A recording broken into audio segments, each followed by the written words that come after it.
Molt bones, benvinguts un dia més aquí al Territori de la Bèstia Crua.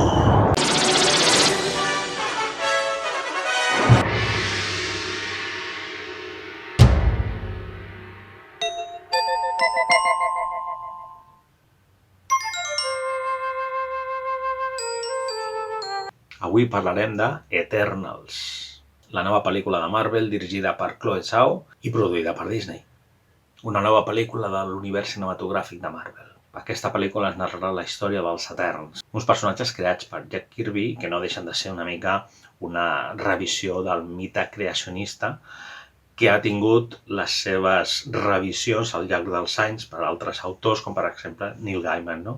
Dibuixada en aquell cas per John Romita Jr., i on es feia una revisió de la història dels personatges bastant interessant i que també serveix perquè aquesta pel·lícula begui, no?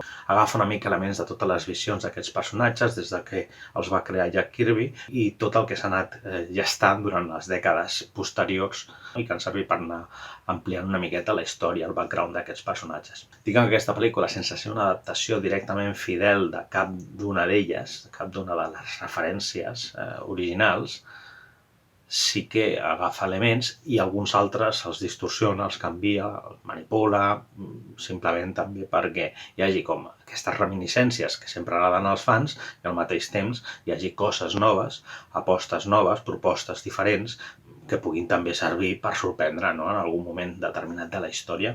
Llavors, Eternals. L'estan posant a caldo, aquesta pel·lícula. Hi ha gent que l'està, però vilipendiant.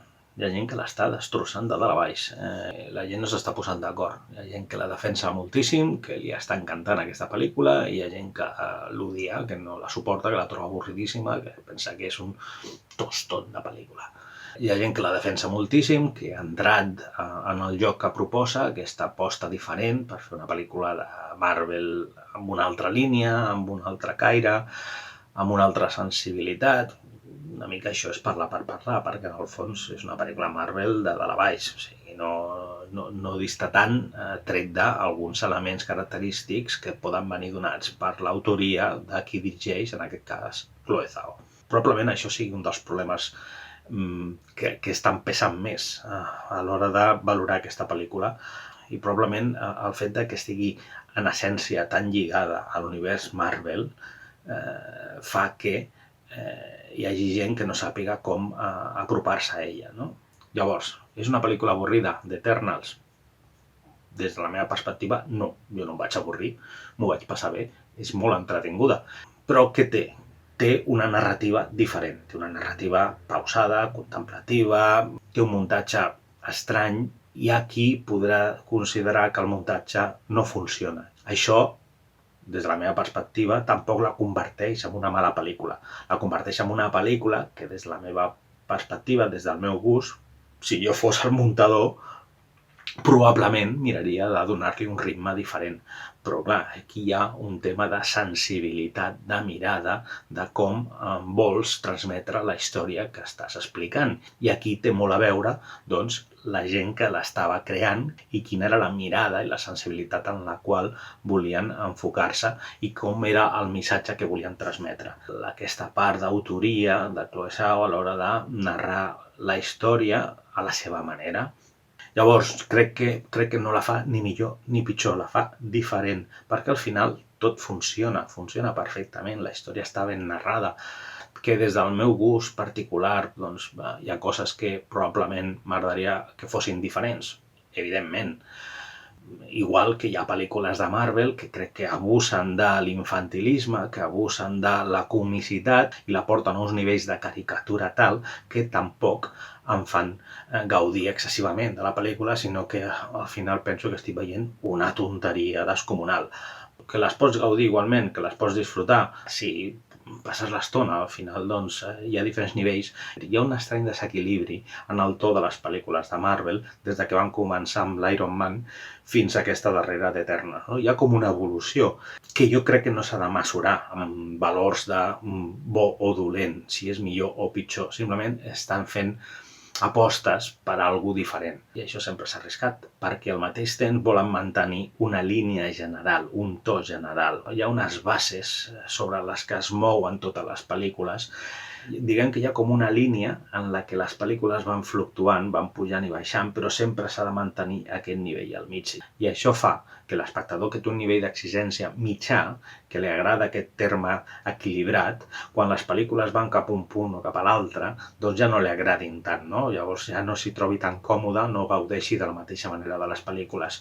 Però jo crec que és molt interessant que Marvel estigui fent això, que estiguin intentant buscar altres aspectes diferenciadors en cada una de les pel·lícules, perquè si no al final seria la monotonia absoluta. Totes les pel·lícules són iguals, perquè ho hem vist a pel·lícules anteriors, que quan Marvel repeteix la fórmula d'una manera clònica, funciona encara pitjor.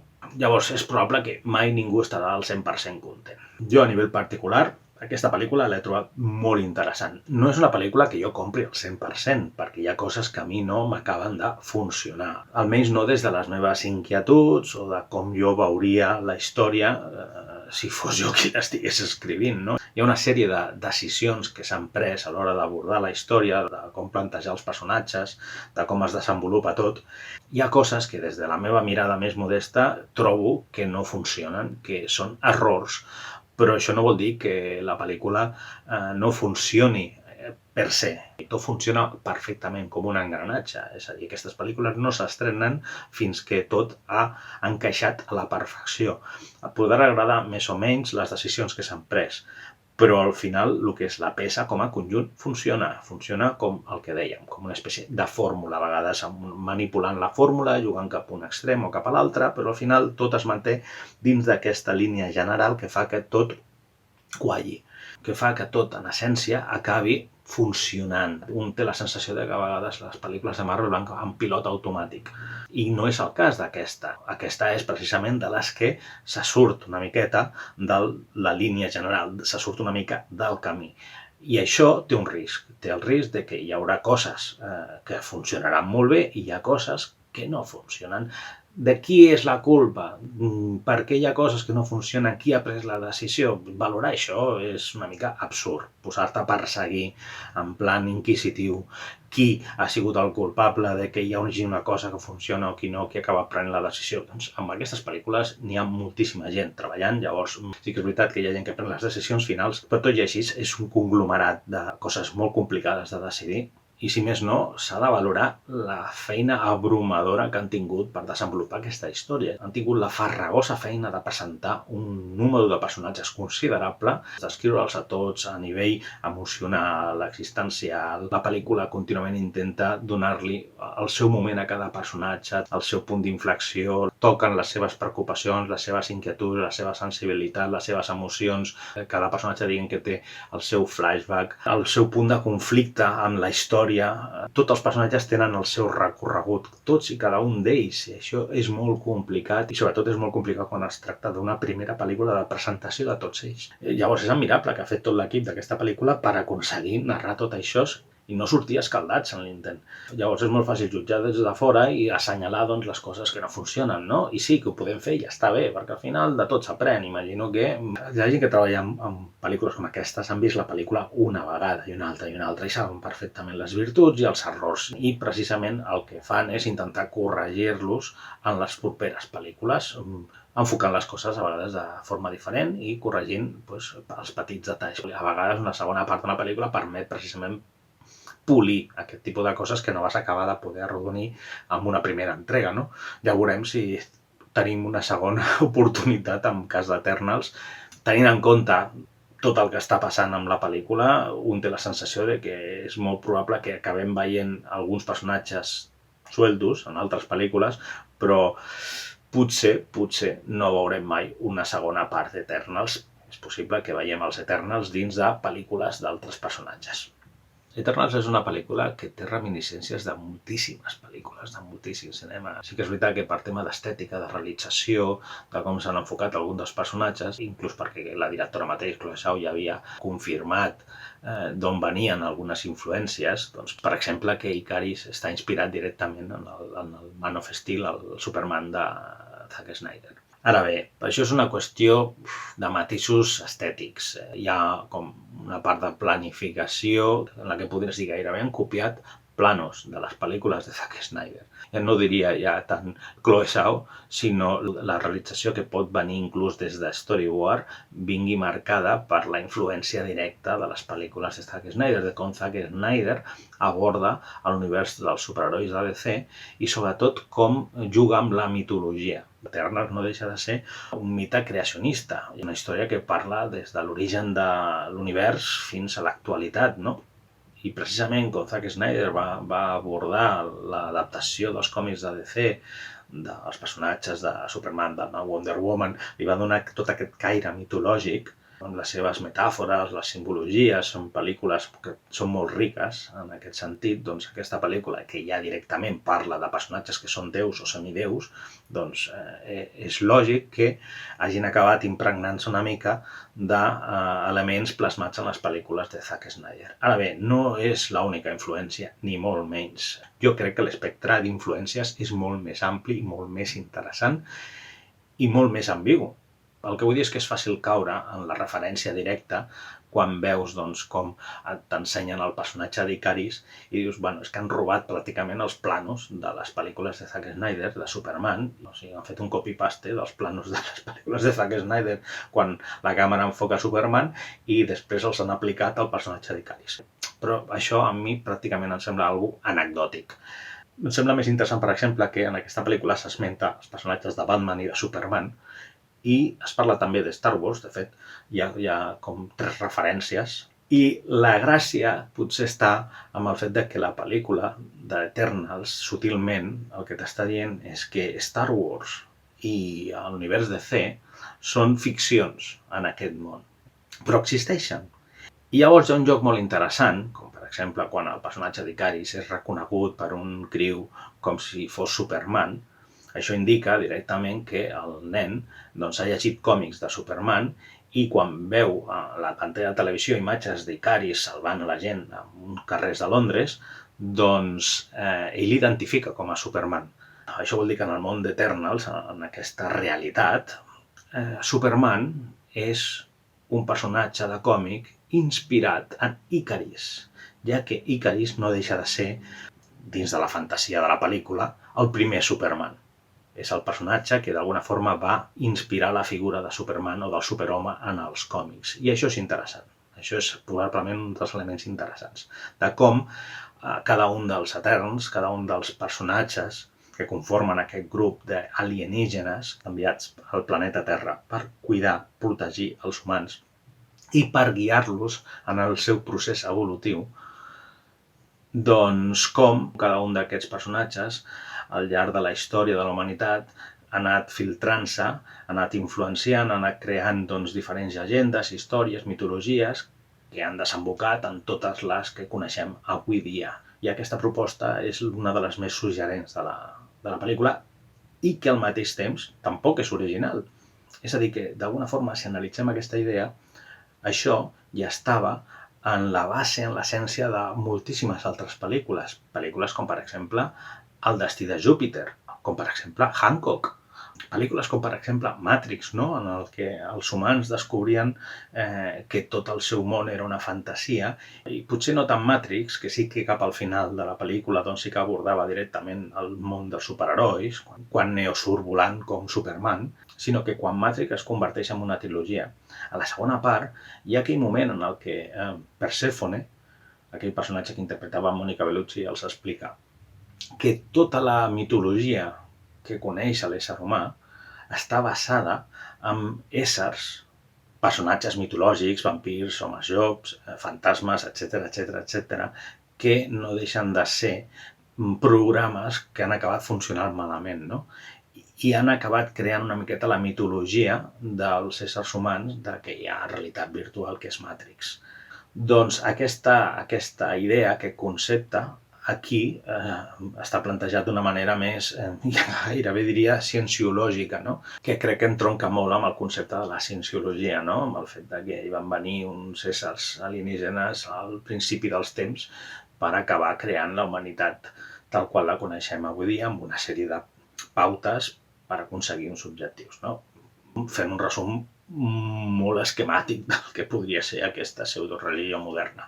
El que vull dir és que aquest concepte de que elements estranys, inexplicables, han acabat generant les mitologies de la humanitat, és un recurs utilitzat en diferents pel·lícules. Els Wachowski van tornar-ho a fer quan van dirigir Jupiter's Ascending, aquella història en la que els humans porten mil·lennis existint a l'univers, però a la Terra ningú ho sap.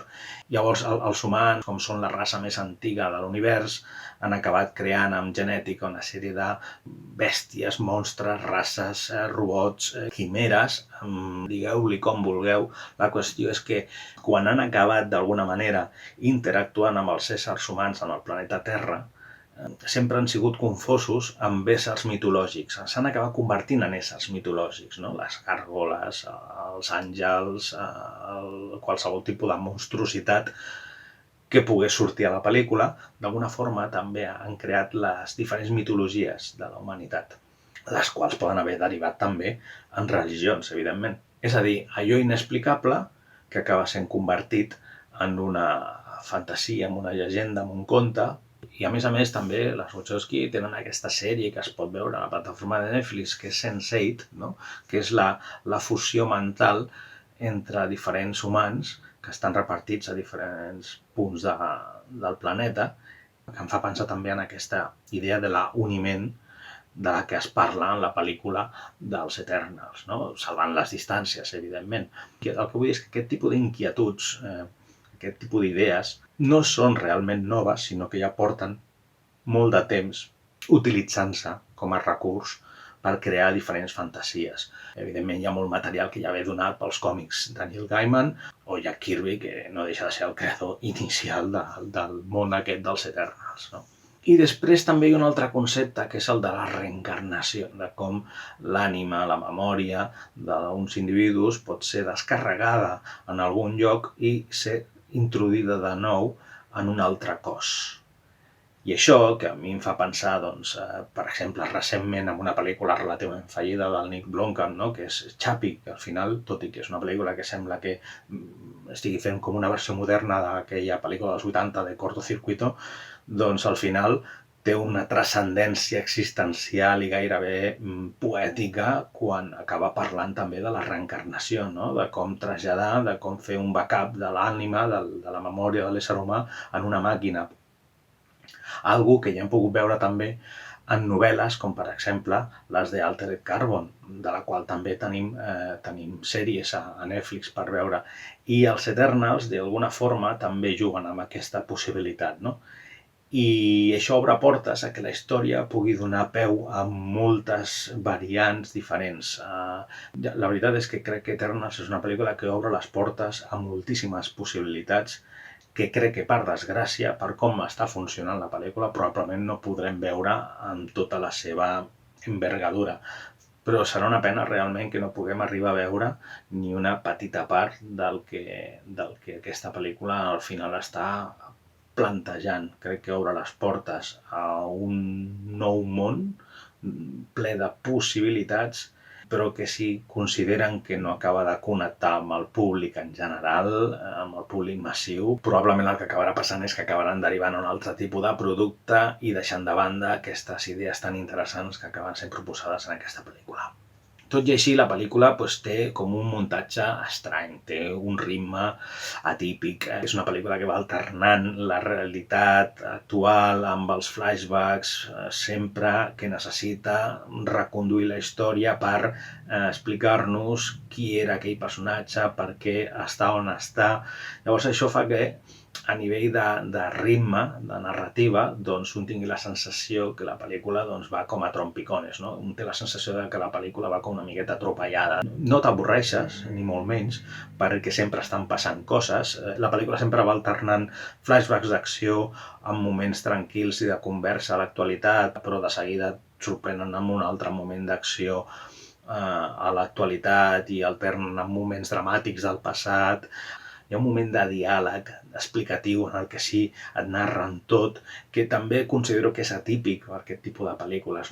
Més que res perquè un té la sensació de que hi ha com un parèntesis, que hi ha una pausa. Però jo he de ser sincer, a mi no em molesta, a mi m'agrada trobar-me això amb les pel·lícules. Probablement un pensaria, bueno, ser una pel·lícula de Marvel no és el que jo pensava que veuria, d'acord, però és que a mi em funciona. Tot i així hi ha coses que no m'acaben de funcionar en aquesta pel·lícula. Hi ha una sèrie de decisions que no les acabo d'entendre. I consti que a mi em sembla perfecte tot el procés inclusiu pel qual aposta la pel·lícula, no? Pel que fa, per exemple, a tenir un càsting tan variat i tan diferent. Ara bé, per mi es crea un conflicte que inicialment no hauria d'existir.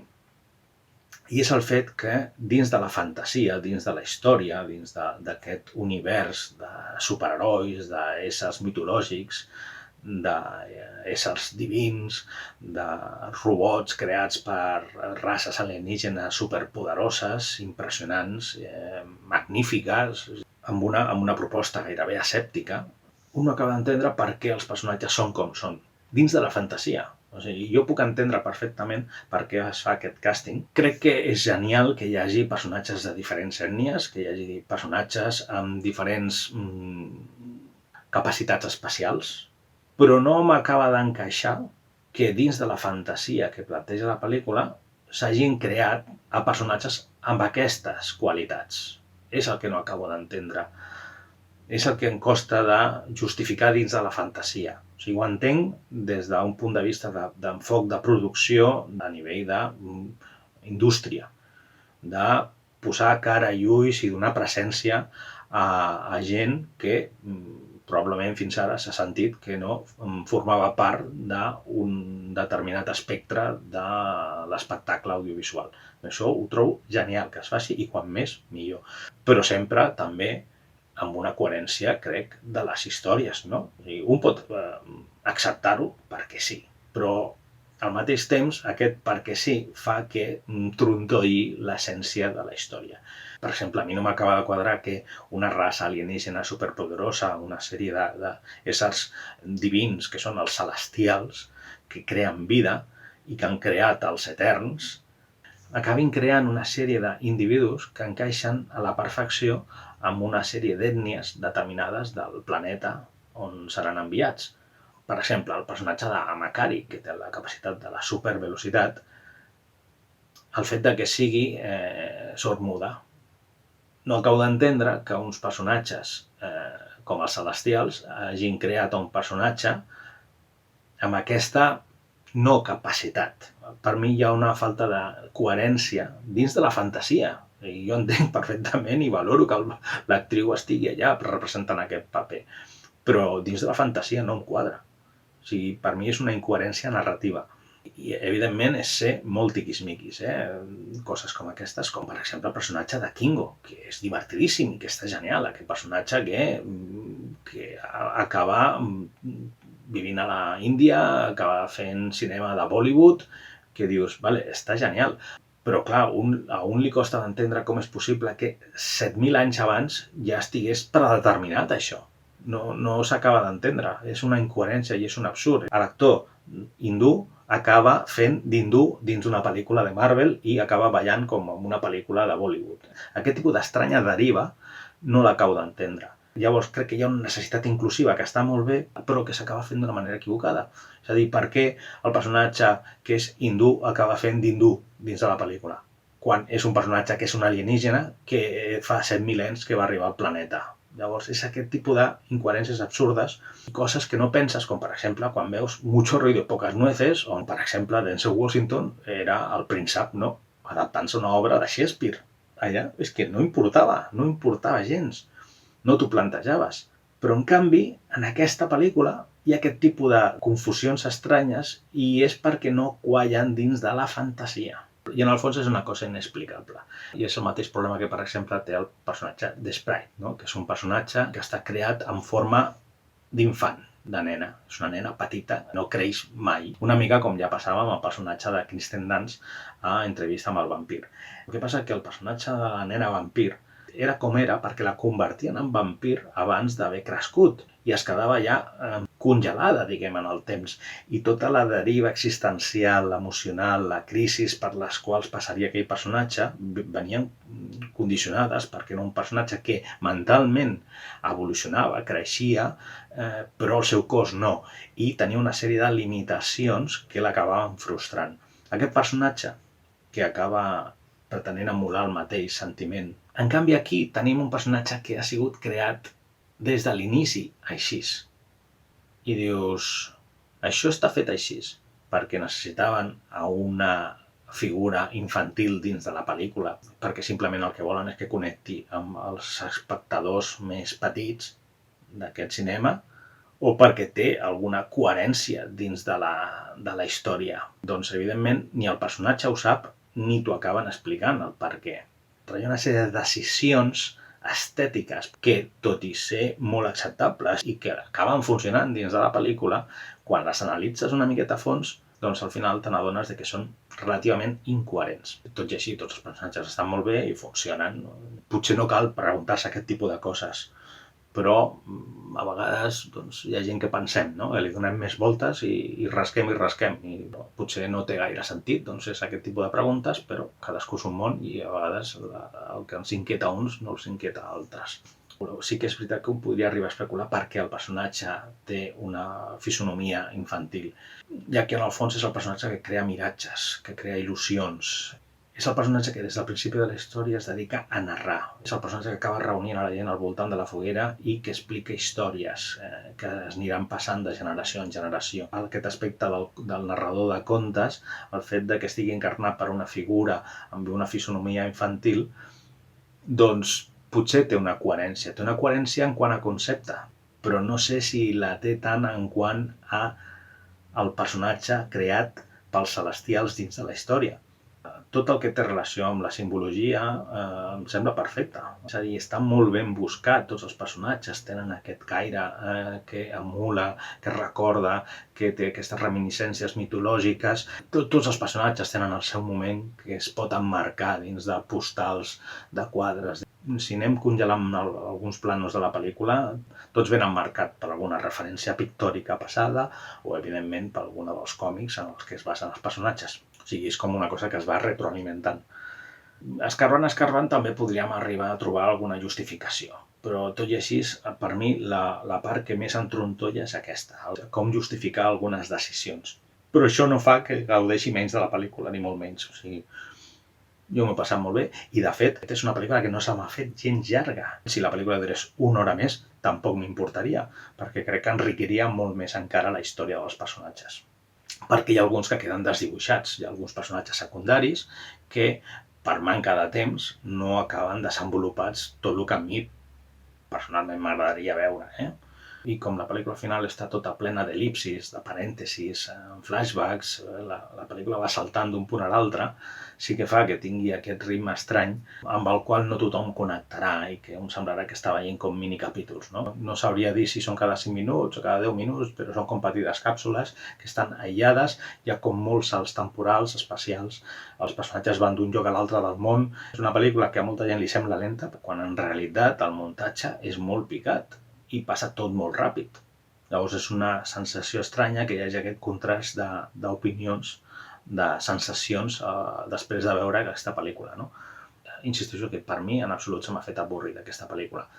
Però entenc perfectament que hi hagi gent que no acabi de funcionar-li o no li acabi d'agradar o no s'acabi de trobar gust veient una pel·lícula que va fent tot aquest tipus de salts, que prefereixi veure alguna que vagi tot més continuat i amb una cronologia més estàndard. Però llavors aquí el que tenim és un conflicte de gustos. Jo personalment em vaig quedar inclús amb ganes de veure més. I a mi al final, a nivell visual, em va semblar espectacular.